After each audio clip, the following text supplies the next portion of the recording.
Hello there students, कैसे हैं आप सब लोग। मैं मोइन पठान एक बार फिर से आप सब लोगों के सामने। और आज आज हम लोग करने जाने वाले हैं 27 जनवरी के बहुत बहुत बहुत बहुत बहुत सारे करंट अफेयर्स।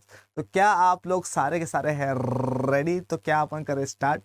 तो आज मैं आप सबको स्वागत करता हूँ फिर से एक बार CUET अड्डा 24/7 पर, जो कि आप लोगों के लिए लेकर आता है बहुत सारे न्यूज़, बहुत सारे करंट अफेयर्स, बहुत सारा जीके, बहुत बहुत बहुत बहुत बहुत सारे एजुकेशनल रिलेटेड वीडियोस, बहुत सारे अपडेटेड वीडियोस, बहुत सारे नोटिफिकेशन, बहुत सारे शॉर्ट्स।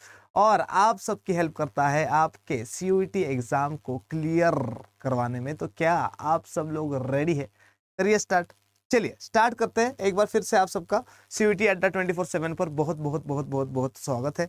आइए देखते हैं कि हमारे पास आज क्या क्या न्यूज़ रहने वाली है, क्या क्या करंट अफेयर्स रहने वाले हैं। लेकिन उससे भी इम्पोर्टेंट चीज़ क्या, उससे भी इम्पोर्टेंट चीज़ ये है कि स्वस्थ रहिए और पढ़ाई करिए बहुत तगड़ी तरीके से। और मोइन भाई आपके साथ है, टेंशन लेने की जरूरत नहीं है। और 10 सेकंड है आपके पास आंसर सही देने के लिए। आइए देखते हैं हमारे पास हमारा आज का सबसे पहला क्वेश्चन क्या रहने वाला है।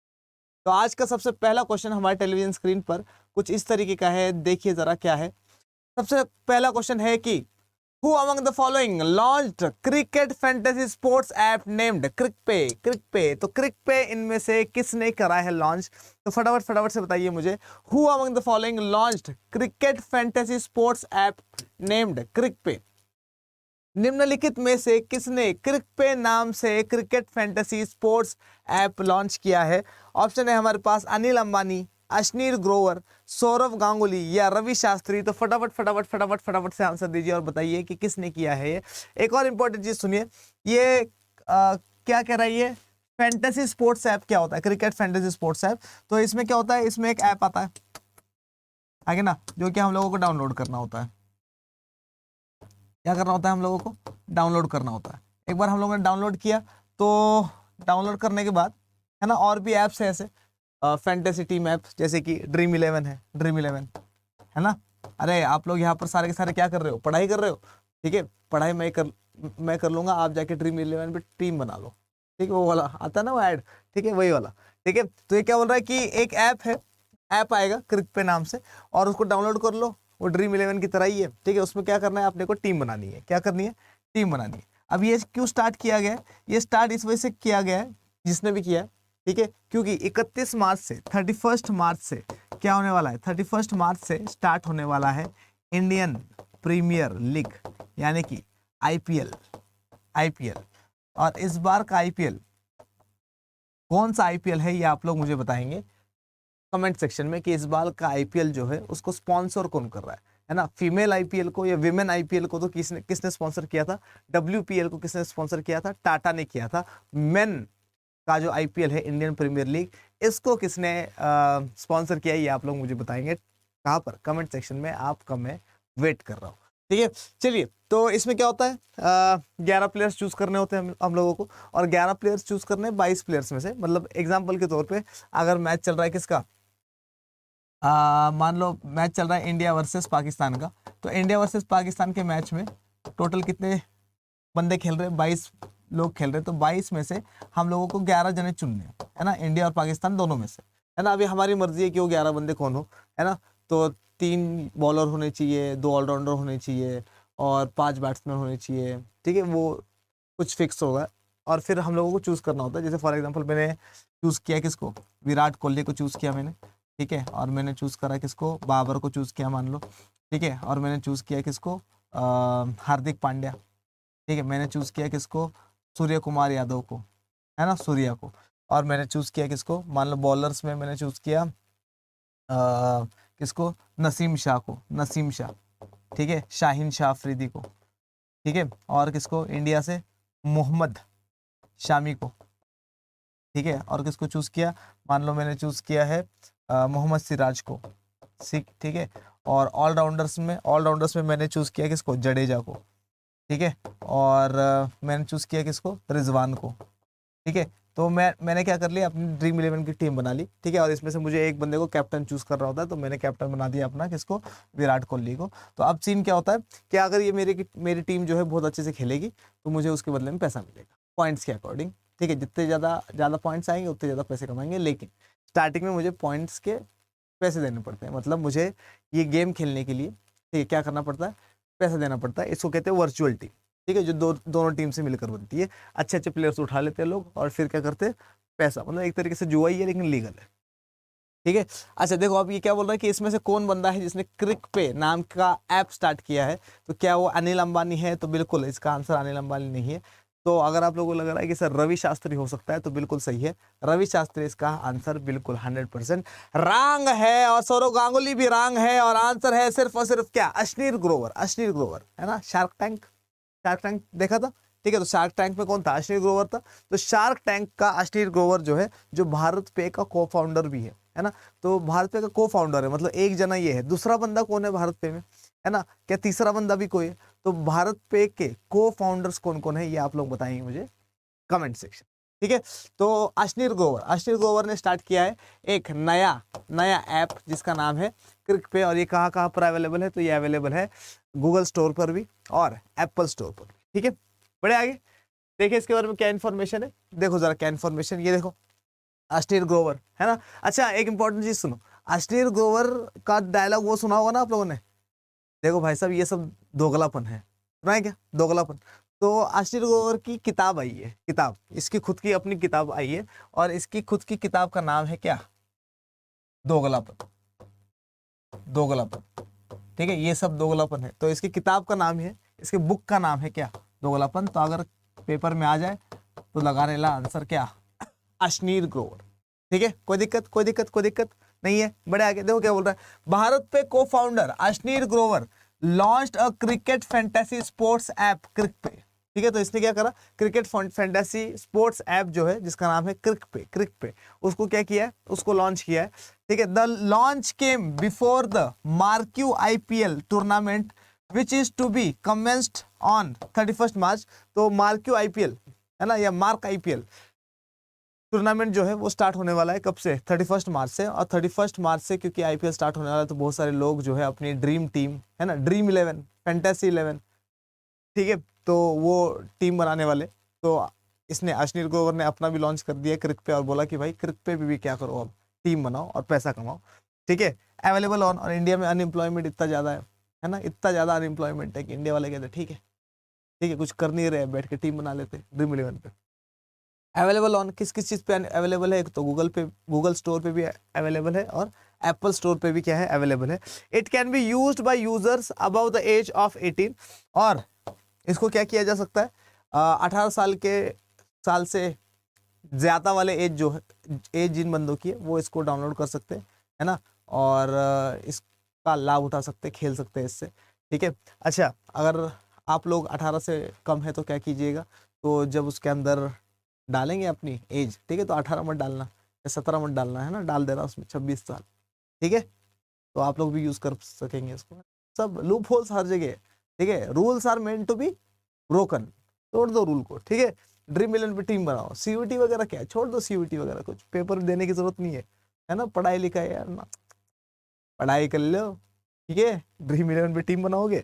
It can be used by users about the age of 18 and will be able to create a virtual team of cricket players, और एक क्रिकेट प्लेयर्स की वर्चुअल टीम बना सकोगे आप लोग। इससे समझ में आया कि नहीं आया, समझ में आया। हिंदी में देखिए एक बार, क्रिकपे का नाम याद रखना, ये देखो बॉल के ऊपर रुपीज का साइन बनाया हुआ है इस पे, ठीक है। तो अच्छी मार्केटिंग स्ट्रैटेजी है ये। तो देखो क्या बोल रहा है, CricPe biggest revolution in cricket since IPL, Ashneer Grover कह रहा है। तो अश्नीर ग्रोवर जो है क्या कह रहा है, ये कह रहा है कि क्रिकपे जो है ये सबसे बड़ा रिवॉल्यूशन लेकर आने वाला है, किसमें, क्रिकेट में, और ये इस बार की ट्रॉफी है, ठीक है। चलो इधर देखो क्या बोल रहा है, अश्नीर ग्रोवर ने क्रिकपे लॉन्च किया। भारत पे के सह संस्थापक अश्नीर ग्रोवर ने एक cricket fantasy sports app CricPe launch किया है। लॉन्च 31 मार्च को शुरू होने वाले मार्की आईपीएल टूर्नामेंट से पहले हुआ। किस किस पर उपलब्ध है, तो गूगल स्टोर और एप्पल स्टोर पर उपलब्ध है। इसका उपयोग 18 वर्ष से अधिक आयु के उपयोगकर्ता कर सकते हैं, और क्रिकेट खिलाड़ियों की एक आभासी टीम बनाने में सक्षम होंगे, ठीक है। समझ में आ गया, समझ में आया है तो फटाफट से दिखाओ मुझे अपने अंगूठे, गंदे गंदे से, मेले मेले से, पुराने पुराने से, नए नए से, गटर में डूबे हुए, नाखून बड़े हुए, मेल फंसे हुए अंगूठे, ताकि अपन बड़े आगे और देखें कि हमारे पास नेक्स्ट क्वेश्चन किस बारे में रहने वाला है? तो क्वेश्चन नंबर 2 हमारे टेलीविजन स्क्रीन पर देखिए क्या है, ये रहा। Government has recently approved the installation of Statue of Knowledge dedicated to. तो स्टैच्यू ऑफ यूनिटी तो हम लोगों ने सुना था, स्टैच्यू ऑफ यूनिटी, और स्टैच्यू ऑफ यूनिटी जो है वो सरदार वल्लभ भाई पटेल के नाम पर जो है वो बनी थी। लेकिन क्वेश्चन ये नहीं है मेरा क्वेश्चन ये है कि स्टैच्यू ऑफ नॉलेज किसके नाम पर बन रहा है। लेकिन उससे पहले आप लोग मुझे बताएंगे कमेंट सेक्शन में कि स्टैच्यू ऑफ यूनिटी गुजरात के किस शहर में है, और Statue of unity Sardar Vallabh भाई पटेल के नाम पे तो बनी है, लेकिन सरदार वल्लभ भाई पटेल का जो स्टैच्यू बना है जिसको स्टैच्यू ऑफ यूनिटी कह रहे हैं, उसकी हाइट कितनी है, हाइट, ये आप लोग मुझे बताएंगे, है ना। और क्या वो largest statue of the world है, ये भी आप लोग मुझे बताएंगे कमेंट सेक्शन में, ठीक है। तो देखो क्या बोला, government has recently approved the installation of Statue of Knowledge dedicated to. किसको डेडिकेट किया है स्टैच्यू ऑफ नॉलेज? तो जल्दी जल्दी से बताओ, सरकार ने हाल ही में किसको समर्पित किया है स्टैच्यू ऑफ नॉलेज, और इसकी स्थापना को मंजूरी दी है, ठीक है। और किसके नाम पे बन रहा है स्टैच्यू ऑफ नॉलेज? फटाफट फटाफट से बताइए। डॉक्टर एपीजे अब्दुल कलाम, दूसरा option B doctor Homi Bhabha, doctor BR Ambedkar, या मौलाना अबुल कलाम आजाद। तो क्या है इसका आंसर? फटाफट फटाफट से इसका आंसर दीजिए और बताइए कि क्या आप लोगों को लग रहा है कि एपीजे अब्दुल कलाम आंसर लग रहा है आपको, जो कि मिसाइल मैन ऑफ इंडिया है, missile man of India, missile man of India, ठीक है। या आपको लग रहा है कि होमी भाभा इसका आंसर है, जो कि एपीजे अब्दुल कलाम के भी क्या है, टीचर है। या आपको लग रहा है कि BR अंबेडकर इसका आंसर है, जो कि क्या है, फादर ऑफ इंडियन कॉन्स्टिट्यूशन है। या आपको लग रहा है इसका आंसर है क्या, मौलाना अबुल कलाम आजाद। और मौलाना अबुल कलाम आजाद तो हमारे फर्स्ट एजुकेशन मिनिस्टर है। जल्दी जल्दी से आंसर दीजिए और बताइए कि क्या आंसर है इसका। तो अगर आप लोगों को लग रहा है कि सर 100% एक ही बंदा इसका आंसर हो सकता है जो कि एजुकेशन से रिलेटेड है, जिसका नाम है क्या, मौलाना अबुल कलाम आजाद, तो बिल्कुल आप लोगों का आंसर जो है राइट नहीं है, गलत है, ठीक है। और अगर आप लोगों को लग रहा है कि सर फिर तो मिसाइल मैन ऑफ इंडिया ही होगा, 100% राइट हो आप लोग, कतई रॉन्ग हो आंसर इसका। मौलाना एपीजे अब्दुल कलाम आजाद भी नहीं है, और उनके टीचर बिल्कुल सही है, इनके टीचर भी इसका आंसर नहीं है। आंसर है इसका क्या, डॉक्टर BR अंबेडकर, भीमराव रामजी अंबेडकर, ठीक है। Father of the Indian constitution, architect या chief architect of the Indian constitution, chief architect of the Indian constitution. इसके साथ साथ क्या, चेयरमैन ऑफ द क्या, drafting committee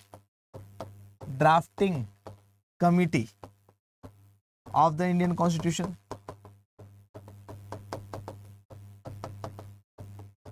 of the Indian constitution, ठीक है, ठीक है। और क्या है, leader of the depressed classes, leader of the depressed classes,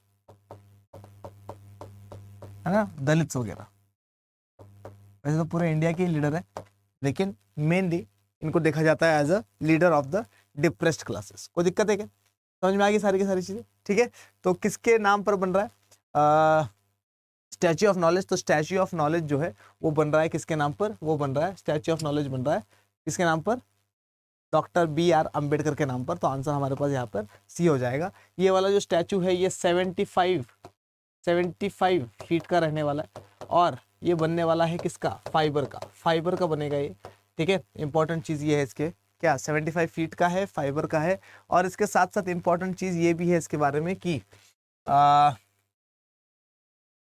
पहली बार फाइबर का कोई पुतला बनेगा BR अंबेडकर का। हाँ, इंपॉर्टेंट चीज ये है कि ये लातूर में बनाया जा रहा है। कहाँ पर बनाया जा रहा है?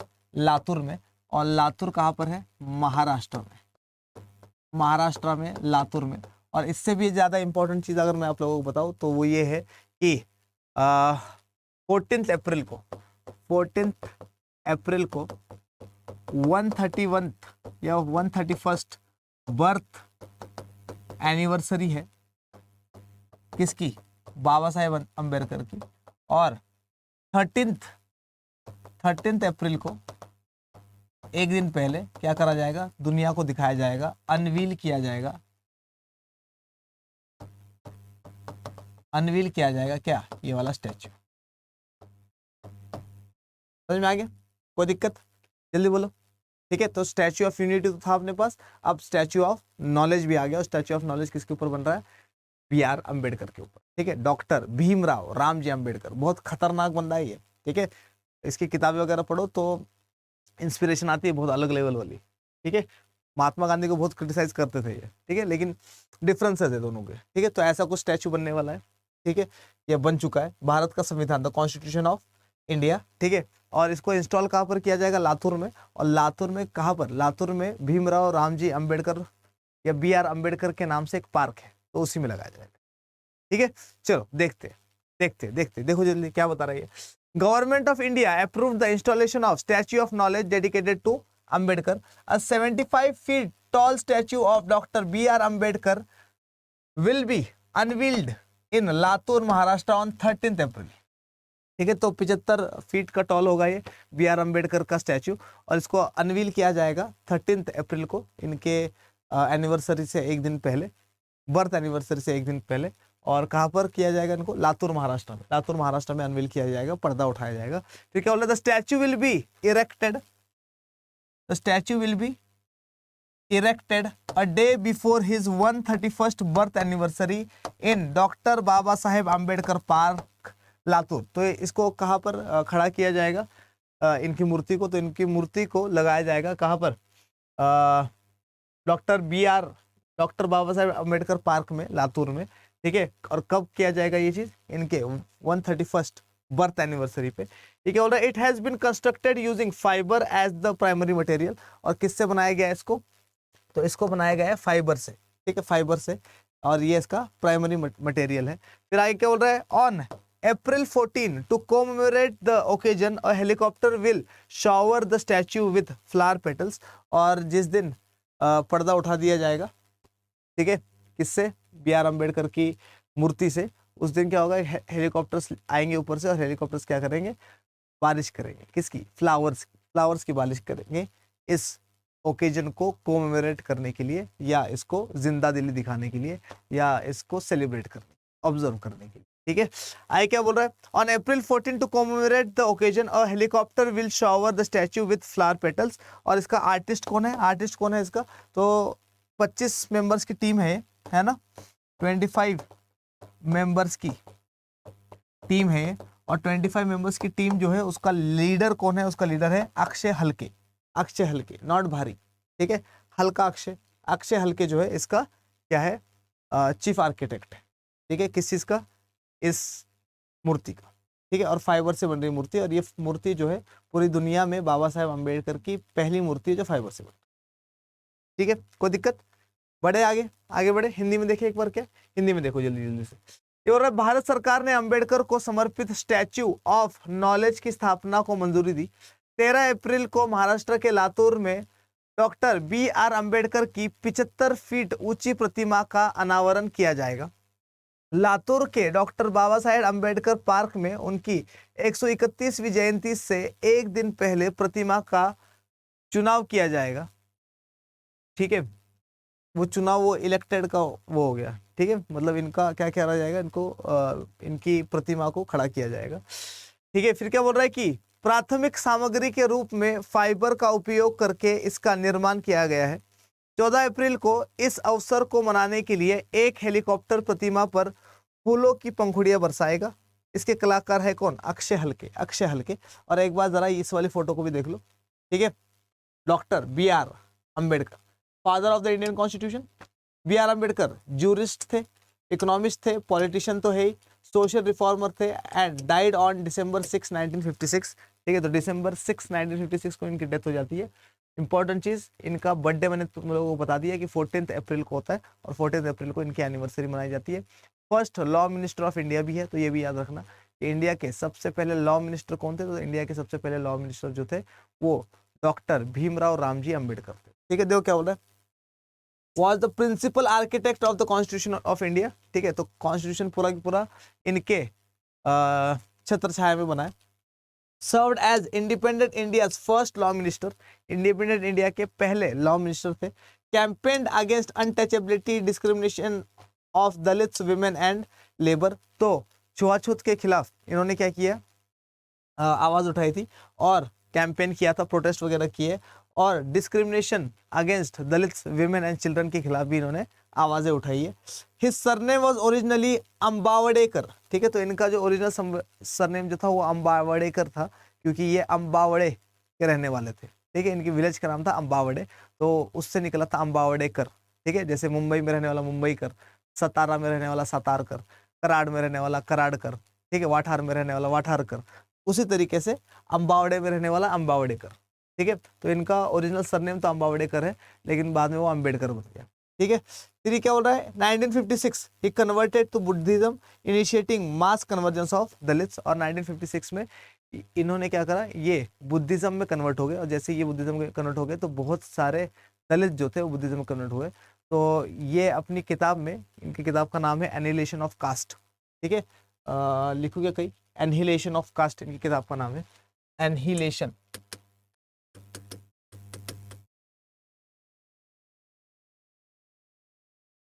ठीक है। तो इस किताब में ये लिखते हैं, क्योंकि ये लिखते हैं कि दलितों को वो दर्जा नहीं मिल पाया हिंदू धर्म में जो कि मिलना चाहिए था, हमेशा नीचा देखा गया, हमें छुआछूत की तरह देखा गया, अनटचेबल्स की तरह देखा गया, दबाया गया, ठीक है, इनके अकॉर्डिंग, ठीक है। इसी वजह से इन्होंने धर्म चेंज किया, और इनके धर्म चेंज करने की वजह से बहुत सारे दलित जो है वो भी धर्म चेंज करते हैं और बुद्धिस्ट हो जाते हैं। जबकि ये अपनी किताब में ये भी लिखते हैं कि इस्लाम धर्म चूज करने वाले थे पहले ये, ठीक है, चेंज करने के लिए, लेकिन इस्लाम धर्म इसलिए चूज नहीं किया क्योंकि इंडिया के इस्लाम में कास्टिज्म इतना ज़्यादा घुस चुका है कि हिंदुइज्म के बराबर है, ठीक है। तो अगर ये चेंज भी कर ले, इस्लाम में चले भी जाए, तो इस्लाम वाले इन लोगों को ऐसे एक्सेप्ट नहीं करेंगे जैसे बाकियों को किया है ना, जैसे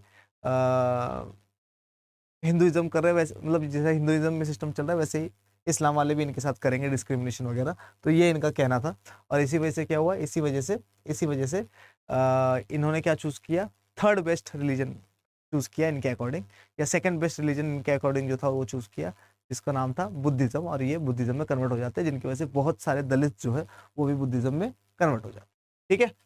समझ में आ गया ये वाला? समझ में आया है तो फटाफट से दिखाओ मुझे अपने अंगूठे और बोलो कि हाँ सर आ गया समझ में। कोई दिक्कत नहीं है, ताकि अपन आगे बढ़ते हैं और देखते हैं कि हमारा नेक्स्ट क्वेश्चन क्या है। तो नेक्स्ट क्वेश्चन हमारे टेलीविजन स्क्रीन पर देखिए क्या है। तो नेक्स्ट क्वेश्चन हमारे टेलीविजन स्क्रीन पे है कि which Indian team one the Asian kho kho championship title 2023। तो Asian kho kho championship title 2023 किसने जीता है, जल्दी से बताओ। किस भारतीय टीम ने एशियन खो खो चैंपियनशिप 2023 का खिताब जीता है? ऑप्शन है हमारे पास women's team, men's team, transgenders team या नन। तो फटाफट से आंसर दो। और अगर आपको लग रहा है कि सर इसका आंसर तो 100% होने वाला है क्या, विमेन्स टीम, तो आपका आंसर 100% है क्या? रंग चारों आंसर गलत है, क्योंकि इसका आंसर क्या है, इसका आंसर है विमेन्स टीम भी जीती है और मेंस टीम भी जीती है, ठीक है जी हाँ, आप लोगों ने सही सुना। ध्यान सुनो, क्या कि कौन सी Indian team Asian kho kho championship title जीती है? तो Asian kho kho championship title Indian main team भी जीती है और इंडियन वुमेन टीम भी जीती है। तो दोनों के दोनों जीते हैं, और दोनों के दोनों ने पता किसको हराया? इंडियन मेन टीम ने हराया है इसको, नेपाल की मेन टीम को, और 1 इनिंग्स एंड 6 पॉइंट से हराया, ठीक है। दूसरी तरफ जो हमारी इंडियन विमेन टीम थी, इंडियन विमेन टीम, इन्होंने भी क्या कर दिया है, नेपाल वालों को पेल दिया है अच्छे से, ठीक है। और इन्होंने भी नेपाल को ही हराया, और कितने से? 1 इनिंग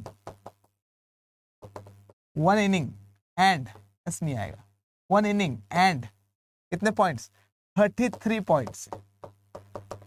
और सबसे इंपॉर्टेंट बात बताओ, पूरे के पूरे टूर्नामेंट में इंडिया की मेन टीम पूरे के पूरे टूर्नामेंट में एक भी मैच नहीं हारी, और इंडिया की विमेन टीम पूरे के पूरे टूर्नामेंट में एक भी मैच नहीं है, मतलब दोनों के दोनों टीम्स जो थे, इंडिया की मेन टीम और इंडिया की विमेन टीम, दोनों के दोनों अनबीटन रही है पूरे के पूरे टूर्नामेंट में।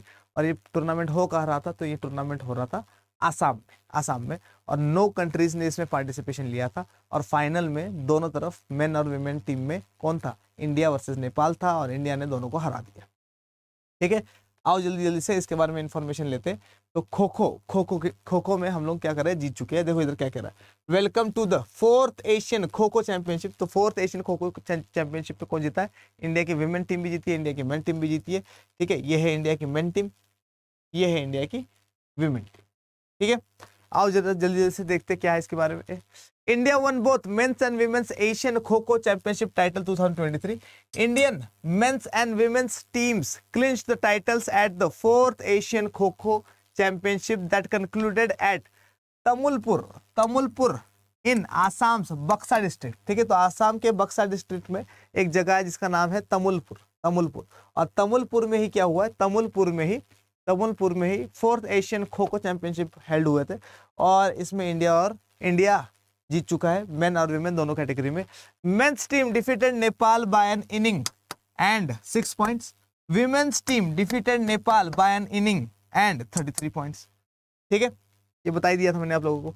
India remained unbeaten in both the categories through out the tournament. और पूरे के पूरे टूर्नामेंट में इंडिया जो है अनबीटन रहा है। और total of 9 countries participate in the event. और कितने कंट्रीज ने इसमें पार्टिसिपेट किया था, तो 9 कंट्रीज ने इसमें पार्टिसिपेट किया था। और इंडिया ने 8 के 8 को पछाड़ दिया है।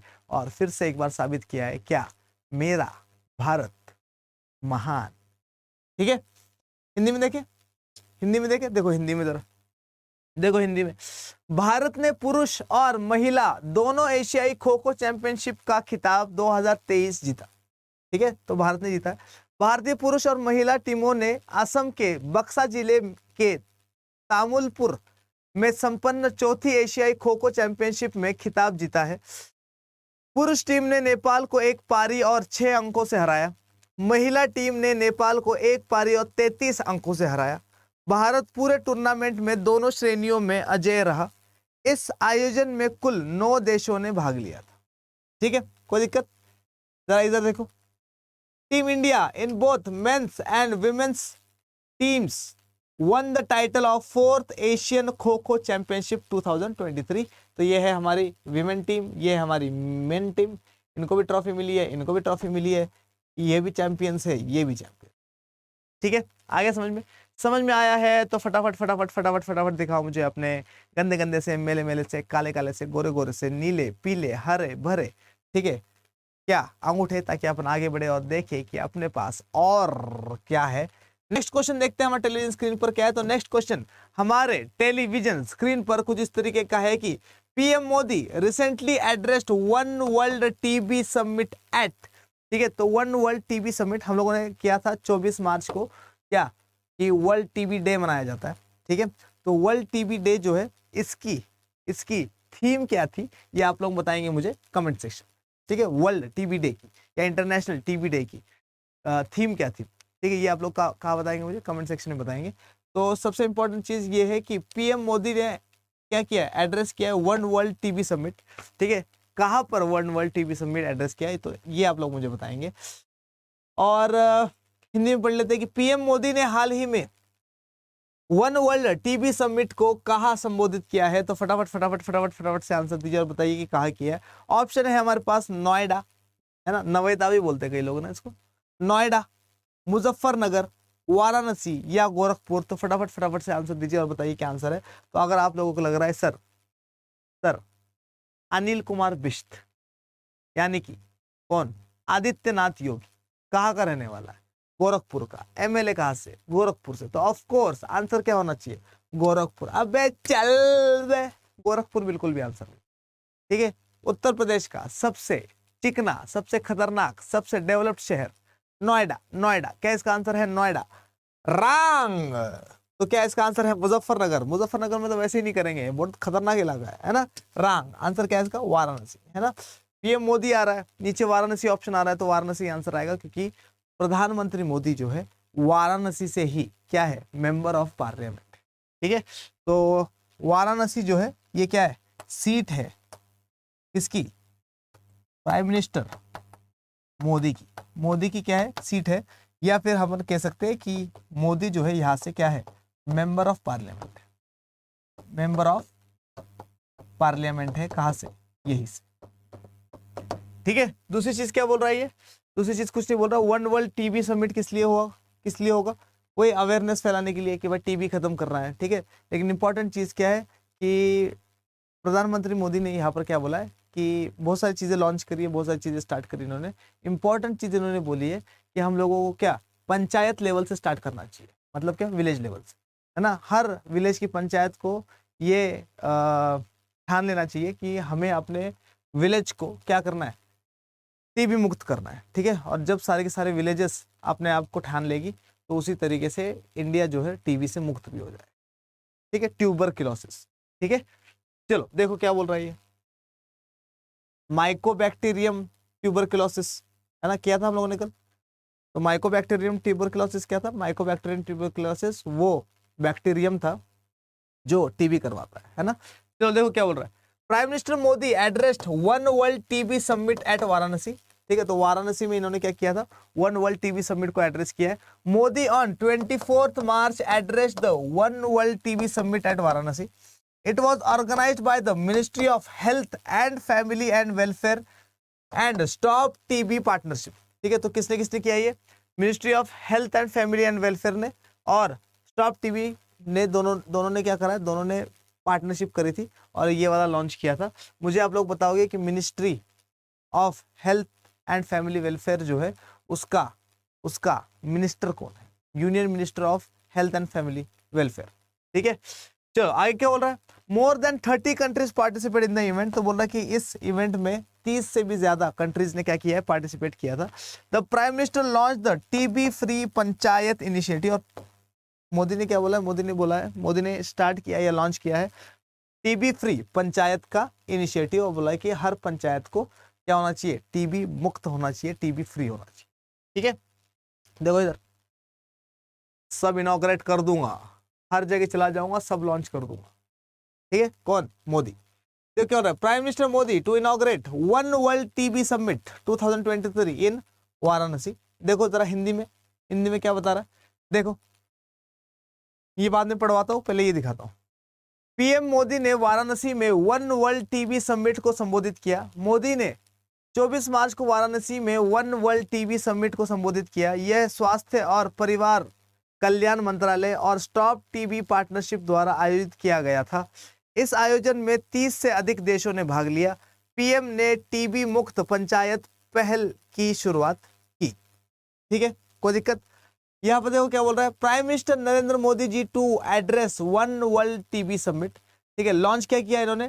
टीबी मुक्त पंचायत इनिशिएटिव को लॉन्च किया इन्होंने। ठीक है। नहीं दिख रहा ये वाला पेन, लाल वाला ले लेते है ना। तो इन्होंने क्या लॉन्च किया? टीबी मुक्त पंचायत इनिशिएटिव को क्या किया? लॉन्च किया इन्होंने। फिर क्या बोल रहा है? Release India's annual TB report 2023। तो इंडिया की टीबी रिपोर्ट 2023 भी इन्होंने क्या करी? लॉन्च करी या रिलीज करी है। ठीक है। तो अगर वो ज्यादा इंपॉर्टेंट रहेगी, पढ़ के देख लूंगा, रहेगी इंपॉर्टेंट तो आपके लिए टीबी रिपोर्ट भी बड़ी जल्दी आने वाली है। आगे देखो क्या बोल रहा है? Officially roll out shorter TB preventive treatment at pan India level. ठीक है। और टीबी से शॉर्टर लेवल पर कैसे बचा जा सकता है, तो उसके बारे में भी जानकारी कौन देते हैं हमें? प्राइम मिनिस्टर मोदी देते हैं। ले the foundation stone for NCDC lab. और एनसीडीसी लैब के लिए भी इन्होंने क्या करा है? नींव रखी है या फाउंडेशन स्टोन रखा है उसका। तो एनसीडीसी लैब क्या है ये भी बताना इंपॉर्टेंट नहीं है, पेपर में नहीं है। ठीक है। आगे देखो क्या बोल रहा है? Inaugurate site for metropolitan public health surveillance unit. और metropolitan public health surveillance unit का जो साइट है उसको भी इनॉग्रेट करके आए। ठीक है। कोई इनॉग्रेशन का मौका नहीं छोड़ेंगे ये। 24 मार्च 2023 को वाराणसी में, उत्तर प्रदेश में, है ना, 10:30 बजे इन्होंने क्या किया? इन्होंने ये चीजें कर दी है। ठीक है। समझ में आ गया? समझ में आया है तो फटाफट से दिखाओ मुझे अपने अंगूठे और बोलो कि हाँ सर आ गया है समझ में, कोई दिक्कत ही नहीं है अपने को, आगे बढ़ते हैं। ठीक है। देखें नेक्स्ट क्वेश्चन क्या है। नेक्स्ट क्वेश्चन हमारे टेलीविजन स्क्रीन पर देखिए क्या है। नेक्स्ट क्वेश्चन हमारे टेलीविजन स्क्रीन पर कुछ इस तरीके का है कि India and which country held the joint maritime exercise Konkan in the Arabian sea. तो अरेबियन सी में जॉइंट मिलिट्री एक्सरसाइज जो है वो किसने करी है? तो फटाफट फटाफट से बताइए कि किसने करी है ज्वाइंट मिलिट्री एक्सरसाइज। ये वाला ठीक है, कलर ठीक लग रहा है, ठीक है। तो इंडिया और किसकी नेवी ने ज्वाइंट मिलिट्री एक्सरसाइज किया है ना, कहां पर? कोंकण में। और मिलिट्री एक्सरसाइज का नाम भी क्या है? कोंकण, ठीक है, इन द अरेबियन सी। तो अरेबियन सी में ये एक्सरसाइज हुई है। तो किस किस के बीच में हुई है ये वाली एक्सरसाइज? तो फटाफट फटाफट फटाफट से बताइए। इंडिया और किस नेवी के बीच में? भारत और किस देश ने अरब सागर में संयुक्त समुद्री अभ्यास कोंकण का आयोजन किया? ऑप्शन है हमारे पास फ्रांस, रशिया, रशिया, रशिया, ठीक है, इंपॉर्टेंट, बहुत इंपॉर्टेंट, यूके या यूएसए। तो फटाफट फटाफट से आंसर बताइए कि आंसर क्या है इसका? फ्रांस है, रशिया है, यूके है या यूएसए है? और अगर आपको लग रहा है कि इसका आंसर है क्या USA, United states of America, तो आप लोग बिल्कुल 100% क्या हो? रॉन्ग हो। और अगर आपको लग रहा है कि सर रशिया रशिया बार बार कर रहे थे आप, है ना, रशिया ही आंसर होगा, ठीक है, देखो मेरी चलती तो सिर्फ रशिया ही आंसर होता, लेकिन आज रशिया से भी तगड़ी चीज है, ठीक है, तो रशिया नहीं है इसका, ठीक है, रॉन्ग है ये भी। और अगर आपको लग रहा है कि सर फ्रांस है, तो फ्रांस का हम लोगों ने अभी अभी किया था, ठीक है, तो फ्रांस के साथ इंडिया की जो बायलैटरल एक्सरसाइज थी उसका नाम क्या है वो आप मुझे बताओगे कमेंट सेक्शन, ठीक है। और फ्रांस तो बिल्कुल आंसर नहीं है, तो ये भी है क्या? रॉन्ग। तो आंसर है इसका क्या हमारा? यूके, यूके, यूके मतलब, यूके मतलब यूनाइटेड किंगडम, यूनाइटेड किंगडम बोले तो ग्रेट ब्रिटेन, बोले तो इंग्लैंड, आगे ना, ब्रिटेन, ठीक है। तो ये वाली एक्सरसाइज हो रही है कहाँ पर हो रही है? अरेबियन सी में हो रही है। और कहाँ पर होती है? कोंकण कोस्ट के पास हो रही है, ठीक है। अब कोंकण कोस्ट कौन सा है ये समझ लो पहले। ये इंडिया है ना, ये गुजरात वाला इलाका है मान लो, ऐसा कुछ, ठीक है। यहाँ से स्टार्ट कर दो, यहाँ से लेकर यहाँ तक, मतलब कहाँ तक? गोवा तक, गोवा तक। ये वाला जो कोस्ट है इसको हम लोग बोलेंगे क्या? इसको हम लोग बोलेंगे कोंकण कोस्ट, कोकन, कोकन भी बोला जाता है। कहाँ पर पड़ता है ये? महाराष्ट्र में, ठीक है। फिर गोवा से लेकर नीचे तक चले जाओ, केरला के पॉइंट तक, ठीक है। तो ये इस कोस्ट को क्या बोला जाएगा? इस कोस्ट को बोला जाएगा मालाबार कोस्ट, मालाबार, ठीक है। फिर इस कोस्ट से इस कोस्ट तक लेके जाओ, ये वाला, इसको क्या बोला जाएगा? तो इसको बोला जाएगा, इसको बोला जाएगा क्या? इसको बोला जाएगा कौन सा? ये कोरोमंडल, कोरोमंडल कोस्ट, ठीक है। और फिर यहां से लेकर यहां तक ऊपर तक, जहां पे तक कोस्ट खत्म होता है, इसको बोलते हैं नॉर्दर्न, नॉर्दर्न सरकार, या इसी को अंग्रेज क्या बोलते थे? नॉर्दर्न सरकार, ठीक है। तो पेपर में किसी भी तरीके से आ जाए, तो ये 4 कोस्ट करवा दिए मैंने, इंपॉर्टेंट है ये, पेपर में आते। और ये वाली कोंकण एक्सरसाइज कहाँ होगी? Konkan exercise of course Konkan coast में होगी, आगे ना। और किसके बीच में एक्सरसाइज हो रही है ये? एक्सरसाइज कोंकण, एक्सरसाइज कोंकण किस किस के बीच में हो रही है? तो एक्सरसाइज कोंकण हो रही है इंडिया और यूके के बीच में। और ये अभी से नहीं हो रही है, ये 2004 से चल रही है, ठीक है। एनुअल होती है, एनुअल, हर साल होती है। कोई दिक्कत है क्या? बोलो, आगे बढ़े। देखो क्या बता रहा है ये, ठीक है, देखो ये, ठीक है, इसके बारे में देखेंगे जरा, लड़कियों को मत देखो, इधर देखो। India and UK held the joint maritime exercise, जिसका नाम है Konkan, the annual bilateral maritime exercise Konkan between the Indian navy and UK royal navy was held off the Konkan coast in Arabian sea. तो ये क्या बोल रहा है कि इंडियन नेवी के बीच में और यूके के रॉयल नेवी के बीच में ये मेरीटाइम एक्सरसाइज हो रही है, ठीक है। और कहाँ पर हो रही है? कोंकण कोस्ट के पास में हो रही है, अरेबियन सी में। देखो अरेबियन सी तो है यहाँ पर, देखो जरा, ये क्या है? ये पूरा का पूरा अरेबियन सी है, यहाँ पूरा का पूरा क्या है? बे ऑफ बंगाल है, और नीचे क्या है? इंडियन ओशन है ना। तो अरेबियन सी में तो हो रही है, कोंकण कोस्ट कहाँ पर है? अरेबियन सी में ही है, ठीक है। तो ये क्या बोल रहा है?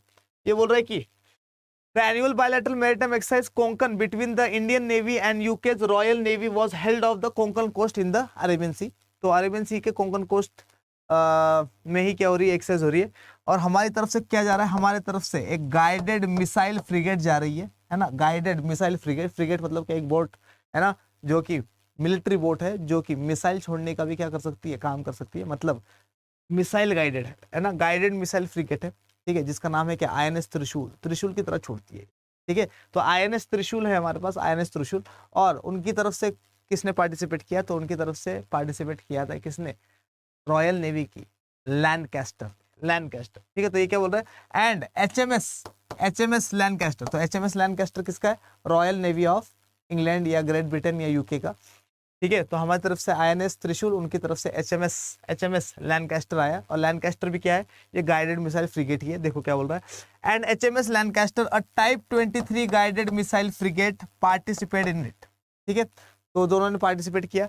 तो Konkan series of exercises was started in 2004। ये तो मैंने बताई आप लोगों को कि कोंकण एक्सरसाइज इंडिया और यूके के बीच में कब स्टार्ट हुआ है, तो 2004 में स्टार्ट हुआ है।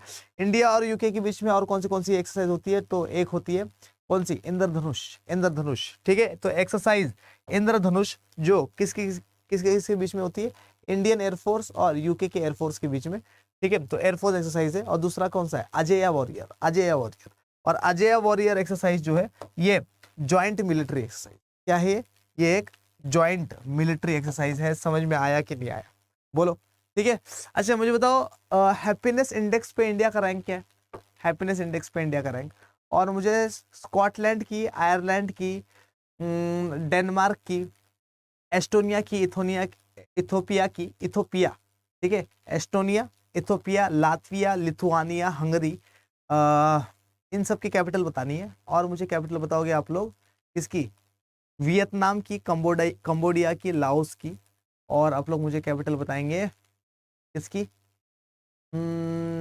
थाईलैंड की तो पता है आपको, है ना, ठीक है। और आप लोग मुझे बताएंगे कि जापान के 4 आइलैंड से चारों का नाम बताइए, ठीक है। चलो अब देखो, इंडिया का हैप्पीनेस इंडेक्स में रैंक क्या है और यूके का रैंक क्या है, दोनों ढूंढोगे, ठीक है। इंडिया के हैप्पीनेस इंडेक्स का तो रैंक मैंने बता रखा है, यूके का मैंने नहीं बता रखा, लेकिन इंडिया के तो ऊपर ही है ना, इंडिया से अच्छा ही रैंक होगा। तो देखो इंडियंस को देखो जरा, इसमें सब अनहैप्पी दिख रहे क्या, खुशी नहीं है, कुछ हो ही नहीं रहा जिंदगी में, ठीक है। यूके वाले देखो, लड़कियों को देखो, है ना, खुश है एकदम, देखो स्माइल स्माइल स्माइल स्माइल, ठीक है, थोड़ी सी लेकिन स्माइल। लोंडे सब नाराज है, देखो सब नाराज चल, ये देखो क्यों बिठा दिया इनको यहाँ पे, ठीक है, बेचारे, ठीक है। तो खुशी नहीं है, इतनी अच्छी अच्छी लड़कियां बैठी है फिर भी खुश नहीं है, क्या गुंडे बनेंगे यार, इनकी शादी हो गई होगी पहले, ठीक है, लेट मिला इनको। चलो खैर देखते हैं आगे क्या है अपन, ये देखो, ठीक है। तो हमारी तरफ से आईएनएस त्रिशूल और उनकी तरफ से एचएमएस लैंकास्टर, उसकी कुछ तस्वीरें हैं और ये है फोटोज, ठीक है। आइए फटाफट से देखते हैं जरा। भारत और यूके ने संयुक्त समुद्री अभ्यास कोंकण आयोजित किया। भारतीय नौसेना और यूके की रॉयल नेवी के बीच वार्षिक द्विपक्षीय समुद्री अभ्यास कोंकण अरब सागर में कोंकण तट पर आयोजित किया गया था। आईएनएस त्रिशूल एक गाइडेड मिसाइल फ्रिगेट और HMS Lancaster type 23 guided missile frigate ने इसमें भाग लिया। कोंकण अभ्यास श्रृंखला की शुरुआत 2004 में हुई थी। भारत और ब्रिटेन के बीच अन्य अभ्यास इंद्रधनुष व्यायाम है एक तो, जो कि वायुसेना का व्यायाम है, और अजय वॉरियर है जो संयुक्त सैन्य अभ्यास है। समझ में आया कि नहीं आया, समझ में आया है तो फटाफट से दिखाओ मुझे अपने अंगूठे और बोलो कि हाँ सर आ गया समझ में। ये वाला क्वेश्चन पेपर में आ जाएगा तो चीर फाड़ देंगे एकदम खतरनाक तरीके से। समझ में आया, कोई दिक्कत है क्या, पक्की बात है, ठीक है। देखिए आगे क्या है हमारे पास। तो नेक्स्ट क्वेश्चन हमारे टेलीविजन स्क्रीन पर शायद हो सकता है कि ये आज का लास्ट क्वेश्चन है, ठीक है। देखो क्या है इसके बारे में। The government of India will attempt to open corridor for dash in POK for devotees, ठीक है। तो गवर्नमेंट ऑफ इंडिया ने क्या कहा है, गवर्नमेंट ऑफ इंडिया ने कहा है कि पीओके में एक टेम्पल है, ठीक है। तो हम लोग पाकिस्तान से बात कर रहे हैं कि पीओके पाकिस्तान ऑक्यूपाइड कश्मीर में जो वो टेम्पल है उसमें हम लोगों को क्या मिले, आने जाने का मौका मिले, ठीक है। तो कॉरिडोर खोल दिया जाए उस चीज़ के लिए। तो इंडिया ने किस टेम्पल के लिए रास्ता खोलने के लिए कहा है पाकिस्तान को, या रिक्वेस्ट करिए। तो ये क्या हो रहा है, सरकार या भारत सरकार भक्तों के लिए पीओके में डैश मंदिर के लिए गलियारा खोलने का प्रयास करेगा, ठीक है। ऑप्शन है हमारे पास रघुनाथ टेम्पल, खीर भवानी टेम्पल, शारिका देवी टेम्पल और शारदा पीठ टेम्पल। तो एक और इंपॉर्टेंट चीज याद रखना कि ये चारों के चारों पीओके में, ठीक है। ये चारों के चारों कहाँ पर है, पीओके में, पाकिस्तान ऑक्यूपाइड कश्मीर में, ठीक है। लेकिन किसका रास्ता खोलने की बात कर रहा है भारत सरकार, भारत सरकार आंसर देना है आपने, मैंने नहीं देना, ठीक है। तो अगर आप लोगों को लग रहा है कि सर रघुनाथ टेम्पल इसका आंसर है, तो बिल्कुल 100% आप लोगों का आंसर जो है वो क्या है, रॉन्ग है, ठीक है। तो आंसर इसका क्या है, शारिका देवी टेम्पल। क्या आंसर है, रांग रांग। तो आंसर इसका है सिर्फ और सिर्फ क्या, शारदा पीठ, शारदा पीठ। तो शारदा पीठ के लिए कॉरिडोर खोलने की बात हुई है, ठीक है, ध्यान सुनो। अब ये जो शारदा पीठ है इसके बारे में सुनो। ये जो शारदा पीठ है ये एक एबेंडेंड, एक क्या है, एबेंडेंड टेम्पल है। मतलब क्या, कोई आता जाता नहीं है अब तो इसमें, है ना। दूसरी चीज क्या है, ये एक वन ऑफ द 6th से 12th सेंचुरी की बात करें तो 6 से लेकर 12th सेंचुरी एडी के बीच में ये क्या था, ये one of the largest, one of the largest क्या था, ये था one of the largest centre of learning. मतलब ये लार्जेस्ट सेंटर ऑफ लर्निंग का मतलब ये जो है, जैसे नालंदा यूनिवर्सिटी थी, जैसे तक्षशिला यूनिवर्सिटी थी, तो उसी टाइप का एक सेंटर ऑफ लर्निंग था ये। और 6 से लेकर 12th सेंचुरी एडी तक ये अपने पीक पे रहा, ठीक है। और बड़े बड़े स्कॉलर्स दिए इसने, जैसे कि इसने कलहन दिया हमें, कलहन, ठीक है। पाणिनि दिया, पाणिनि, सुना है क्या पाणिनि के बारे में। और कौन सा दिया, हेमचंद्र दिया हमें, हेमचंद्र, ठीक है। और कौन, आदि शंकराचार्य, आदि शंकराचार्य, ठीक है। तो ये सारे के सारे इस इंस्टीट्यूट से या इस मंदिर से, शारदा पीठ से जुड़े हुए, जो कि अब पाकिस्तान ऑक्यूपाइड कश्मीर में है। और पाकिस्तान से कहा गया है कि भाई दरवाजा खोल दिया जाए, ठीक है, ताकि हम लोग वहां पर जा सके। और ये लाइन ऑफ कंट्रोल के पास है, ठीक है। तो किसके पास है ये, लाइन ऑफ कंट्रोल के पास है, ये इंपॉर्टेंट चीज है। और एक और इंपॉर्टेंट चीज क्या है इसके बारे में जो मैं बताने वाला था, हाँ, जैसे करतारपुर कॉरिडोर खोला गया था सिखों के लिए, करतारपुर कॉरिडोर पाकिस्तान ने खोला था किसके लिए, सिखों के लिए। उसी तरीके से अब क्या खोला जाएगा, हिंदूज के लिए, हिंदू डिवोटीज के लिए, हिंदू भक्तों के लिए खोला जाएगा क्या, शारदा पीठ। और इसके बारे में अमित शाह ने कहा है कि हम लोग बात कर रहे हैं। लेकिन आज सुबह की जो मैंने लेटेस्ट न्यूज़ पढ़ी है तो उसके अकॉर्डिंग पता लगा है मुझे कि पाकिस्तान ने हरी झंडी दिखा दी और पाकिस्तान ने कहा है क्या, कि भैया हिंदू डिवोटीज जो है वो शारदा पीठ आ सकते हैं और वहां पर आकर पूजा पाठ वगैरह कर सकते हैं, हमें कोई दिक्कत नहीं, ठीक है। देखते हैं, अभी टाइम लगता है इन प्रोसेस को, तो कब स्टार्ट होगा, कैसे स्टार्ट होगा, देखो जरा शारदा पीठ को। तो ये है शारदा पीठ, ठीक है, कहाँ पर है, पाकिस्तान ऑक्यूपाइड कश्मीर में। और ये घर वगैरह देख के पता लग रहा होगा कश्मीर के ही घर है, ठीक है, सिर्फ हमारे साइड में नहीं, उनके साइड में है ये, ठीक है। और पीछे पहाड़ी इलाका है पूरा के पूरा, ठीक है। शारदा पीठ, शारदा पीठ, देखो क्या बोल रहा है, government of India will try to open corridor to Sharda Peeth in Pakistan occupied Kashmir for devotees.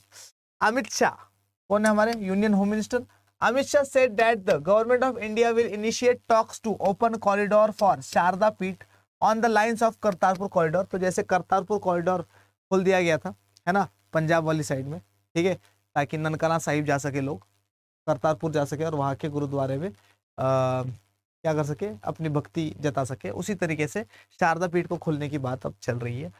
Sharda Peeth is an abandoned Hindu temple, abandoned Hindu temple है तो कोई आता जाता नहीं है अभी इसमें। And an ancient centre of learning in POK along the line of control. और एंशिएंट सेंटर ऑफ लर्निंग है पीओके के आसपास, पीओके में लाइन ऑफ कंट्रोल के आसपास। आई क्या बोल रहा है, between 6th and 12th century AD it was one of the highest centre of learning. तो बोल रहा है कि 6 से 12th सेंचुरी एडी के बीच में ये क्या था, one of the highest centre of learning था।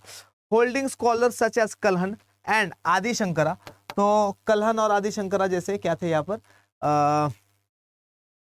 पर स्कॉलर्स थे। कलहन के बारे में याद रखना, कलहन की एक किताब है जिसका नाम याद रखना, कलहना, ठीक है, बहुत बड़ा हिस्टोरियन है ये, ठीक है। और इसने किताब लिखी है जिसका नाम है राज तरंगिनी, राज तरंगिनी। और ये पेपर में आता है, स्टैटिक जीके में पूछा जाता है कि कलहन ने लिखी हुई किताब का नाम क्या है, तो कलहन ने लिखी हुई किताब का नाम है राज तरंगिनी। कश्मीर की हिस्ट्री लिखता है इसमें, और इसी में लिखता है ये क्या, कि first female ruler of India कौन है, first female ruler of India कौन है। तो ये बताता है हमें किसके बारे में, ये हमें बताता है रानी दिद्दा के बारे में, कि रानी दिद्दा जो है ये is considered as the first female ruler of India. हालांकि रूल उसने सिर्फ कश्मीर में किया था और ज़्यादा बड़े टाइम पीरियड तक नहीं किया, थोड़े से टाइम पीरियड तक किया, लेकिन कलहन उसको कहता है ये पहली फीमेल रूलर है इंडिया की, रजिया सुल्तान से भी पहले, ठीक है। अच्छा, दूसरी चीज क्या है, आदिशंकरा भी है जो है वो यही रहते थे और यही से इन्होंने तालीम वगैरह हासिल करी, पढ़ाई वगैरह हासिल करी। ठीक है, फिर क्या बोला, it is also said that Panini and Hemachandra completed and stored their writings on Sanskrit grammar. तो ये भी बोला जाता है कि पाणिनि और हेमचंद्र जो है वो भी यही रहते थे और यहीं पर इन्होंने संस्कृत ग्रामर जो है वो बनाई थी। ठीक है, अच्छा पाणिनि के बारे में याद रखो कि पाणिनि की एक किताब है, पाणिनि की किताब है कौन सी, अष्टाध्यायी, अष्टाध्यायी ध्यायी। ठीक है, तो अष्टाध्यायी क्या है, अष्टाध्यायी जो है ये पाणिनि की किताब है, सबसे इंपॉर्टेंट चीज। और दूसरी इंपॉर्टेंट चीज कि ये इंडिया की फर्स्ट ग्रामर बुक है, इंडिया की फर्स्ट ग्रामर बुक है और संस्कृत ग्रामर के ऊपर लिखी गई, संस्कृत ग्रामर के ऊपर। समझ में आया नहीं है? तो इन सब चीजों से एसोसिएटेड है ये शारदा पीठ। और इसको खोलने की बात करी है किसने, इसको खोलने की बात करी है किसने, इंडिया ने। ठीक है, हिंदी में देख लेते हैं एक बार फटाफट फटाफट से, देखो जरा शारदा पीठ देखो, दिख रहा है क्या? ठीक है, और पूरा बर्फीला कश्मीर। ठीक है, देखो क्या बोल रहा है, पीओके में शारदा पीठ का गलियारा कॉरिडोर श्रद्धालुओं के लिए खोलेगा भारत सरकार। अमित शाह ने कहा कि भारत सरकार करतारपुर कॉरिडोर की तर्ज पर शारदा पीठ के लिए कॉरिडोर खोलने के लिए बातचीत शुरू करेगी। शारदा पीठ एक परित्यक्त हिंदू मंदिर है और नियंत्रण रेखा एलओसी के साथ पीओके में सीखने का एक प्राचीन केंद्र है। 6वीं और 12वीं शताब्दी ईस्वी के बीच यह शिक्षा के उच्चतम केंद्रों में से एक था, जिसमें कल्हण और आदि शंकराचार्य जैसे विद्वान थे। यह भी कहा जाता है कि पाणिनि और हेमचंद्र ने संस्कृत व्याकरण पर अपने लेखन को पूरा किया और संग्रहित किया। कहाँ पर? शारदा पीठ। समझ में आ गया? समझ में आया है तो शो मी योर डटी empty white black and different colors of thumbs so that we can move forward and let's see what we have next on our television screen. So I think it's over but okay, खत्म हो गया। ठीक है, तो अपन ने आज सारी की सारी चीजें देख ली है। ठीक है, बहुत इंपॉर्टेंट टॉपिक्स थे ये सारे के सारे। आशा करता हूँ कि आज वाला सारा का सारा सिस्टम आप लोगों के समझ में आया है। ठीक है, लेकिन भागने से पहले इंपॉर्टेंट चीज सुन के जाओ, क्या कि हमारा कौन सा बैच, प्रतिज्ञा बैच स्टार्ट होने वाला है, प्रतिज्ञा। और सबको पता है कि प्रतिज्ञा बैच जो है वो किसके लिए है, वो है सीयूईटी के लिए, सीयूईटी के लिए। और जिन बंदों ने अभी तक प्रतिज्ञा बैच के लिए एनरोल नहीं किया है ना, जिनके पास पहले से ही बैचेस पड़े हुए पुराने, उन सब के लिए प्रतिज्ञा बैच फ्री है। लेकिन जिन लोगों ने अभी तक प्रतिज्ञा बैच में एनरोल नहीं किया है, फटाफट जाकर एनरोल करो। प्रतिज्ञा बैच में 35 से 40 दिन जो आप लोगों के गुजरेंगे, ये आपका सीयूईटी का एग्जाम क्लियर करवाने में बहुत ज़्यादा हेल्प करने वाला है। तो अगर अभी तक आप लोगों ने नहीं किया है इसमें एनरोल, तो फटाफट से एनरोल कर लीजिए। और एनरोल करने के लिए आपको जो कोड यूज़ करना है वो क्या है, तो एनरोल करने के लिए आपको जो कोड यूज़ करना है वो है Y742। क्या है? Y742, ये रहा। ठीक है, तो Y742 नाम का कोड डालिए और जैसे ही Y742 डाल देंगे तो आपको मिलेगा एक बम्पर डिस्काउंट। कितना? 21% या उससे भी ज़्यादा का क्या बम्पर डिस्काउंट आप लोगों को मिलने वाला है इस कोड के साथ। ठीक है, तो ये वाला कोड कर लीजिए अप्लाई। ठीक है, Y742 बहुत अच्छा चांस है। ये सीयूईटी का एग्जाम साल में एक बार आता है, तो बिल्कुल भी पंगे मत लो अपनी लाइफ के साथ। ठीक है, अभी तक, और ज़्यादा पैसे भी नहीं है, 2000-3000 रुपये का होता है। ठीक है, 3000 रुपये का मान लो, और कोड लगाने के बाद और भी सस्ता हो जाता है। ठीक है, तो प्राइवेट कॉलेज में एडमिशन लोगे तो लाखों रुपए दोगे। ठीक है, उससे बढ़िया 2000 रुपये का कोर्स खरीद लो इसका। अगर पढ़ाई नहीं हो रही है, अगर लग रहा है कि हाँ पढ़ाई है तुम्हारी, सब कुछ आता है तुम्हें, फिर तो ज़रूरत ही नहीं है। ठीक है, लेकिन फिर भी अगर तुम्हें लगता है कि ये कोर्स लेना चाहिए, है ना, इससे हम लोगों को कुछ सीख मिल सकती है, तो ज़रूर ज़रूर ये कोर्स ले लेना। मेरा ऐसा कहना है कि सारे के सारे टीचर्स जो है इस कोर्स के ऊपर बहुत ज़्यादा ध्यान दिया हुआ है और बहुत ज़्यादा पढ़ाई ट्रेनिंग करी हुई है। मतलब बहुत सारा फोकस इस वाले बैच पे है, प्रतिज्ञा बैच पे। तो अगर अभी तक एनरोल नहीं किया है तो ज़रूर एनरोल करना। एनरोल कैसे करना है मैं बता देता हूँ आप लोगों को। तो एनरोल करने के लिए क्या करना है आप लोगों को, एनरोल करने के लिए आप लोगों को जाना पड़ेगा कहाँ पर, गूगल पे। जैसे आप लोग गूगल पे जाएंगे वैसे ही आप लोग किस पे जाना, आप लोग जाना Adda 24/7 डाल देना गूगल सर्च में। जैसे गूगल सर्च पे Adda 24/7 डालेंगे, वैसे ही ऐसी कुछ स्लाइड दिखाई देगी आप लोगों को। तो Adda 24/7 India's leading government job preparation platform पे क्लिक करिए। जैसे ही क्लिक करेंगे ऑल कोर्सेज का ऑप्शन आएगा, ऑल कोर्सेज पे क्लिक करिए तो आएगा अपने पास क्या, अंडर ग्रेजुएट एंट्रेंस एग्जाम। इसके ऊपर क्लिक करिए। जैसे इसके ऊपर करेंगे आप क्लिक, वैसे ही आपको दिखेगा यहाँ पे CUET का ऑप्शन। CUET पे क्लिक करिए और आपको अब बहुत सारे ऑप्शन दिख रहे होंगे। ठीक है, तो ये जो बहुत सारे ऑप्शन है इसमें CUET 2023 science, CUET 2023 arts, CUET 2023 commerce, CUET post graduation, CUET language and general test in Hindi, CUET science in Hindi, CUET arts in Hindi. ठीक है, CUET 2023 language and general test. तो ये सारे के सारे कोर्सेज दिखेंगे आपको। मान लीजिए कि आप लोग जो है वो साइंस स्टूडेंट है, तो क्या करना है आपको, साइंस के ऊपर क्लिक करना है। जैसे इसके ऊपर क्लिक करेंगे तो आपको क्या दिखेगा, महापैक भी दिखेगा। अगर महापैक लेना है तो महापैक ले सकते हैं, जिसमें आपको सारे के सारे जितने भी पैचेस है उन सब के रिकॉर्डिंग्स, उन सब की चीज़ें मिल जाएगी आपको। लेकिन आप लोगों को प्रतिज्ञा बैच के लिए मैं सजेस्ट करूंगा कि प्रतिज्ञा बैच जरूर ब जरूर लेना। ठीक है, प्रतिज्ञा बैच लेने के लिए हमारे पास 2 प्रतिज्ञा बैच है। एक है हमारे पास ये वाला, ठीक है, जो 2124 रुपये का दिखा रहा है, और CUET 2023 फिजिक्स केमिस्ट्री मैथ्स और बायो पढ़ाई जाएगी इसमें। दूसरी तरफ ये वाला बैच है हमारे पास, ये भी प्रतिज्ञा बैच है, लेकिन इसमें पढ़ाया जाएगा आपको English, Hindi, physics chemistry, maths, biology और जनरल टेस्ट। ठीक है, तो मान लीजिए कि आप ये वाला बैच जो है इसको अप्लाई करने की कोशिश करते हो। ठीक है, जो कि कितने का है, 3599 का है। वैसे 15% कट करके इसका 3059 रुपीज़ का दिखा रहा है ये। आइए ज़रा देखते कैसे है इसमें क्या क्या है। 230 आवर्स की ऑनलाइन क्लासेस होगी आपकी इसमें, 240 टेस्ट सीरीज होगी, 69 ई बुक्स मिलेगी इसको आपको इसमें, और बहुत सारी चीज़ें मिलेगी, बहुत सारी चीज़ें, PDFs, 3000 plus question collections etcetera etcetera, live interactive classes है ना, डाउट सेशंस वगैरह वगैरह सब कुछ मिलेगा। ठीक है, कौन सा एग्जाम कवर्ड है इसमें, CUET 2023 का एग्जाम कवर्ड है।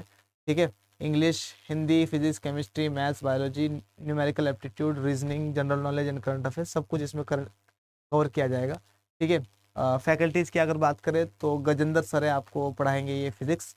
ठीक है, आयुषी मैम है जो आपको केमिस्ट्री पढ़ाएंगी, शशांक सर है ना, खतरनाक सर, ये आपको पढ़ाएंगे क्या, ये आपको पढ़ाएंगे मैथ्स, और सोनिया मैम है ये आपको पढ़ाएंगी बायोलॉजी, और विवेक सर ये आपको क्वांट्स पढ़ाएंगे ना, और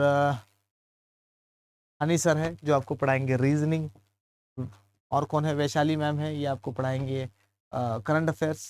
ठीक है, और रुबैका मैम को तो कौन नहीं जानता, ये आपको पढ़ाएंगे इंग्लिश, और राजेंद्र सर ये आपको पढ़ाएंगे हिंदी।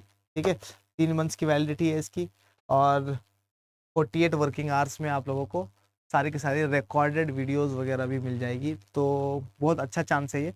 इसके ऊपर अगर आपको बाय नाउ करना है तो आपको क्या करना है, देखो ये 3599 का कोर्स दिखा रहा है, इसको अगर आप लोग ये वाला कोड लगा लेते हो तो आपको 15% का डिस्काउंट मिलेगा, मतलब 540 रुपये आपके बच रहे हैं। लेकिन अगर आप मेरे वाला कोड डाल दोगे इसमें, ठीक है, जो कि है क्या, जो कि है Y742, Adda 24/7 का उल्टा है ना, Y742। तो Y742 जैसे आप लोग डालोगे तो आपको 611 रुपये का फायदा हो जाएगा, और ये वाला कोर्स आपको सिर्फ और सिर्फ 2980 रुपये मिल जाएगा। ठीक है, तो हरी अप, बहुत कम सीट्स बची है, बहुत सारे बच्चों ने एनरोल कर रखा है, प्लस पुराने बच्चे भी इसमें है, तो उनके साथ कंपटीशन भी आप लोगों का अच्छा हो जाएगा। एक लेवल प्लेइंग फील्ड मिल जाएगा, आप लोगों को पता लगेगा कि कैसे कैसे कंपटीशन होता है, कैसे कैसे रैंकिंग्स आती है ना, और सारी की सारी चीज़ें आप लोगों को प्रोवाइड करी जाएगी इसमें। ये वाला कोर्स अगर आप लोगों की पढ़ाई नहीं हुई है तो 100% लेना है इसको। ठीक है, और अगर आप लोगों को लग रहा है कि हाँ पढ़ाई हुई है लेकिन उस लेवल की नहीं हुई है कि CUET एग्ज़ाम क्लियर हो जाए, तो भी ले लेना इस कोर्स को। लेकिन अगर आप लोगों को लग रहा है कि सर क्या CUET का एग्ज़ाम जो है वो हम लोग क्लियर कर ही देंगे बिना इस कोर्स के भी, तो भी इस कोर्स को ले लेना, क्योंकि तुम्हें पता चल जाएगा कि तुम्हारा रैंकिंग वाइज तुम कहाँ पर खेल रहे हो। समझ में आ रहा नहीं आ रहा, क्योंकि अभी टाइम बचा हुआ है 1-2 महीने का। ठीक है, तो इसको यूटिलाइज़ कर लो, तो इस तरीके से यूटिलाइज़ करोगे तो बढ़िया रहेगा। ठीक है, आशा करता हूँ कि आज वाला लेक्चर आप लोगों को बहुत बहुत बहुत बहुत बहुत पसंद आया होगा, और पसंद आया है तो इस लेक्चर को लाइक करिए, शेयर करिए, अपने दोस्तों को दिखाइए, मुझे दिखाइए बहुत बहुत बहुत बहुत सारा प्यार। और तब तक के लिए आपका अपना जीतू भैया मोइन पठान आप सबसे कहता है जय हिंद।